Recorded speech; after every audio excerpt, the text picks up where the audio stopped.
The outbreak of World War I can be attributed to nationalism, militarism, alliances and imperialism. The assassination of the Austrian heir to the throne, Archduke Ferdinand and his wife on 28th of June 1914 by a Serbian nationalist was the trigger that Europe's power-hungry countries needed to declare war. Historians still argue and debate in great depth that many other events that led up to the Great War.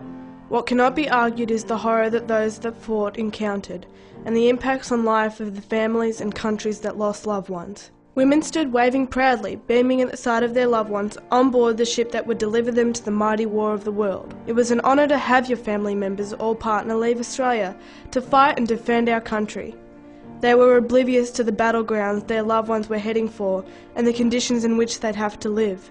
So were the soldiers. They were excited, proud, thrilled even. That's part of what made the war so magnificent. It went from being something utterly amazing and honourable to something completely horrifying and traumatising. Charles Trevor Stanford. Charles, son of Elizabeth and Albert Stanford, lived in Nelson Street where his parents owned Elderslie Guest House from early 1900s to the 1920s. Charles went to school in both Apollo Bay and Skeens Creek and worked as a lay preacher and dairy farmer before he enlisted on the 31st of June 1915 at age 21. Charles, as a young soldier, fitted all the needed requirements, a chest measurement of 35 to 37 inches and a height of 5'11". He also had excellent shooting accuracy, having trained at the Apollo Bay Rifle Range. In January 1916, he embarked on the HMAT Afrique and was taken on strength to the 8th Battalion for the 24th Refurbishment. In June 1916, he was sent for duty to France, where he operated a machine gun. Between July 1916 and July 1917, Charles was wounded twice, which required many months of recuperation in England. He was back with the 59th Battalion fighting on the front in France, when in July 1918 he was once again wounded. However, this time his wounds to his arms and head proved fatal, and he died in an army field hospital aged 24. Clarence Methven Perkins. About a year after the start of World War I, Ted was working at a timber mill between Lavers Hill and Beech Forest. Deciding to enlist in the army, he walked to Apollo Bay to get his father's consent. Receiving his consent, the next day he walked to Beech Forest. Although only 18, he gave his age as 19 and presented himself for examination. He was passed as quite fit to fight for his country, given a rail pass, and the next day was at St Kilda Road Army Headquarters. There he was given a uniform and with other recruits was marched to Flinders Street Station to board the train that was to take them to Royal Park for training. Ted's war was spent along the French and Belgian borders. In 1970, Ted was persuaded to write his memoirs. Although he found it hard to talk about the fighting, here is some of what he wrote. Well, the war went on for us, and then the Marshal Foch of the French army was put in command of the Allied forces on the 8th of August 1918. What a day! We advanced 12 miles. That meant we captured most of the German guns, even Big Bertha. But the Germans had blown her up, so we couldn't use her either. It was a few days after this that a shell landed at my feet, and that finished the war for me. It put a hole through my leg, and a large piece of shell got me in the head. This jagged piece broke a small hole near the hairline above my ear. Funny thing about this, years later after I was married, the wound festered and May, my wife, pricked it with a needle and a piece of shrapnel popped out. After I was wounded, I was sent to a hospital in London. Ted returned to Australia on the hospital ship Orontes and was discharged the day they landed in Melbourne. Ted took up civilian life in Apollo Bay, first assisting with surveys of roads and cutting timber for the butter factory. He then took up farming and died in 1979, aged 83. Charlotte Ramsden. Charlotte Ramsden was one of two women from Apollo Bay and District who enlisted in World War I. Charlotte was born in Geelong, 1880, the seventh child of Edward and Frances. Her family was one of the early farming pioneers of Apollo Bay, taking up land at Cape Patton in the 1880s. Charlotte trained as a nurse at St Margaret's Private Hospital in Melbourne and was a spinster aged 26 when she enlisted on the 19th of December 1915. She served as a probationary nurse on the hospital ship HMAS Kanowna. The Kanowna could accommodate 452 patients, 88 nursing staff and 114 crew. From 1915 to 1917, the Canowna transported medical corps to locations throughout the Mediterranean and retrieved sick and wounded Allied soldiers from the front lines, returning them to Australia, England and Egypt. Charlotte was awarded 3 service medals: the Star, the British War Medal and the Victory Medal. Charlotte was in service for only 4 months. At this time, the government had struck off 14 women from the Canowna to be replaced by men. A statement in the Sydney Morning Herald at the time reads, "I feel great sympathy with these women in the injustice done them. These women should be reinstated on the return of their ship." As there are no further service records, it seems Charlotte was one of the war women mentioned in the letter. It must be assumed these nurses were not reinstated and left the war services. Albert Marriner. Albert was born in Colac on the 23rd of March 1892, the 7th child of George and Martha Marriner. The family moved to land known as Mariner's Lookout when Albert was 3 years old and created a dairy farm where he grew up with his 10 brothers and sisters.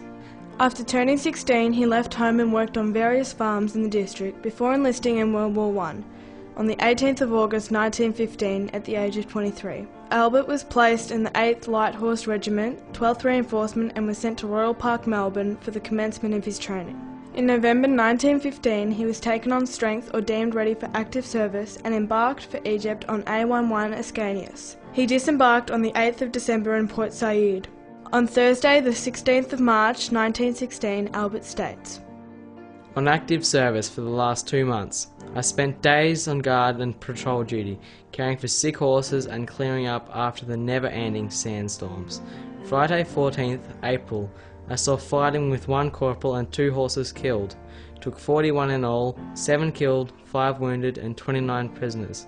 On August the 4th, Albert was involved in the Battle of Romani. He wrote, "Up early, got ready, issued with rations and moved off and waited to be called upon.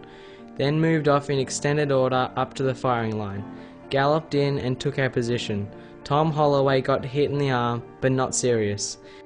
They dismounted, handed over, and we galloped out again under heavy fire. Some bolted, some knocked up, some got away, and some lost their helmets.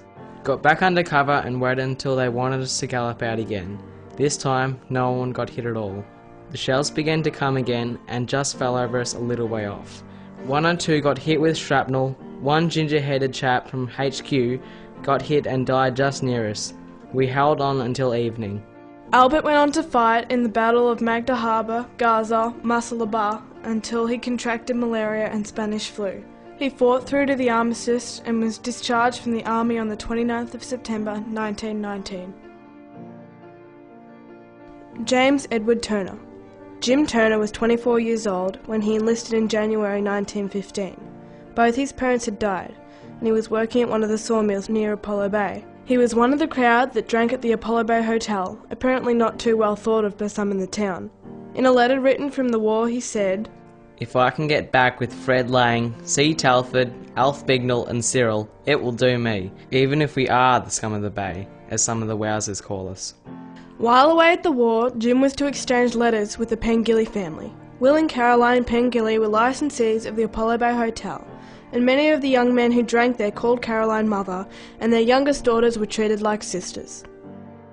Jim was in D Company Battalion, 2nd Infantry Brigade of the 1st Australian Division at Gallipoli. In a letter dated October 1915, he writes, "Dear Mrs. Penn, just a few lines to let you know that I am still in the land of living and well, and I hope you are the same. We are on Lamnos Island resting at present and having a fair time, but you have to make your own fun. But that is not hard to do when there are a big crowd of men. I had 2 months in the trenches. Lice and flies aren't too bad, but a charge! It is worse than getting chased by Joe Haywood. I was in the supports at the Lone Pine Charge. I suppose you read about it in the papers.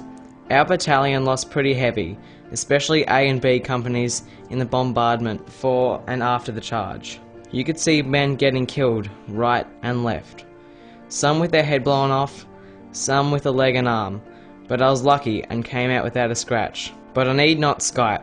I might get bowled over when I get back again, and I don't think that will be long now, as we've had about a month's holiday, but we could do with another month." Jim was to return to the trenches at Gallipoli, and as he says in a letter, "Dear Pen, Just a few lines to let you know we are at it again, but not doing much. I am bomb throwing now, so we are called grenaders. Not a bad job, only there is a bit of risk attached to it, but there's risk attached to anything here. We had a tot of rum this morning, 3 tablespoonfuls, and it went to my head. I drank it on an empty stomach before breakfast, and it is a long time since I had any drink. Jim was evacuated in February 1916 and spent a few weeks in Egypt before being sent to France. In Jim's next letter, he calls Mrs. Penn mother.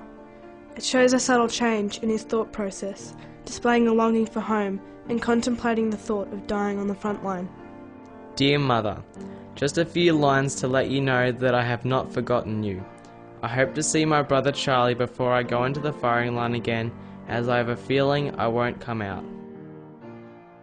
Sadly, Jim was not to see his brother again. He was killed in action July 25th, 1916. Private Stanley Gibson Currie. Stanley Currie was born in Birregurra on February the 11th, 1896, the son of William and Isabel Currie. He grew up working on his father's dairy farm, the second last house on the Barron River Road. On the 24th of May, 1916, at the age of 20 years and 3 months, with his parents' permission to sign up, Stanley enlisted in the AIF and was deemed fit for active service. His first training unit was the 19th Depot Battalion in Geelong from the 2nd of June 1916 until he was transferred to Seymour Army Training Camp on the 20th of June. He was placed in the 2nd Pioneer Regiment as a private and remained in training until the 14th of July. On the 20th of October 1916, Stanley embarked from Melbourne on the troop ship Port Lincoln. The voyage included a number of mishaps, and with 3 destroyers as an escort they finally arrived in Plymouth, England, on the 9th of January 1917. The journey had taken 2.5 months. From early January 1917 until February 1918, Stanley remained in England, training as a signaller in various camps. On 19th of February, he proceeded to France and was placed in the 6th Battalion. Stanley fought in the fields of France until he suffered from the results of a gas attack on the 31st of August 1918 and was returned to England for treatment at the Beaufort Hospital in Bristol. In January 1919 he returned to Australia on the City of York and was discharged from the armed services in April 1919. After the war, Stanley purchased a property on the Killala Road in Apollo Bay and later married Grace Cockerell and had 2 sons. Stanley died on March the 10th, 1978, and is buried in the Apollo Bay Cemetery. Private Victor Charles CAWOOD, Company A, 37th Battalion, 10th Brigade, AIF Victoria. Victor left his home, Beechworth Cottage, Apollo Bay to enlist for active service on the 10th of February 1916. Victor spent a few months training in Seymour before departing from Melbourne on HMIT Persic on the 3rd of June 1916 for Great Britain. Victor was to keep a diary of his wartime experience, which without emotion describes his daily life for over 2 years. He was sent to Armentières on the Western Front, where according to Victor they saw very marked signs of war. There were huge shell holes, barbed wire entanglements, and trench systems everywhere one chose to look. We went into the trenches between this and the New Year, so commenced the season of 1917 by having our New Year's dinner in the trenches, under difficulties, or rather I should say shells, as we were dodging around the boys with a mess tin of stew in one hand and a piece of pudding in the other, so it was a rather lively spread. We had the usual snow and rain, day after day, and soon got used to living a duck's life. By February they were getting ready for a raid. Victor describes what happened after they reached the trenches where they were to mount the attack. I was hit 4 times in succession. I had just thrown my 6th bomb into the trenches when a piece of shrapnel penetrated my right wrist to the bone. I had enough then. Blood was running freely from a couple of places, but that didn't matter much. The trouble was getting back to our trenches. I was getting back when I came across one of my mates, a scout. He was badly wounded and paralysed from the hips down, so couldn't move. He asked me not to leave him on Fritz wire. I asked him what he took me for. I couldn't pick him up as I had no strength in my arms for lifting. I got down on my hands and knees, then he pulled himself up onto my back. I couldn't get up as I was worn right out. so then commenced the ticklish job of crawling back across no man's land with my mate on my back. Victor was to recover from his wounds. Unfortunately, his mate did not. He saw the war out and returned to Australia and died in 1955 at the age of 62.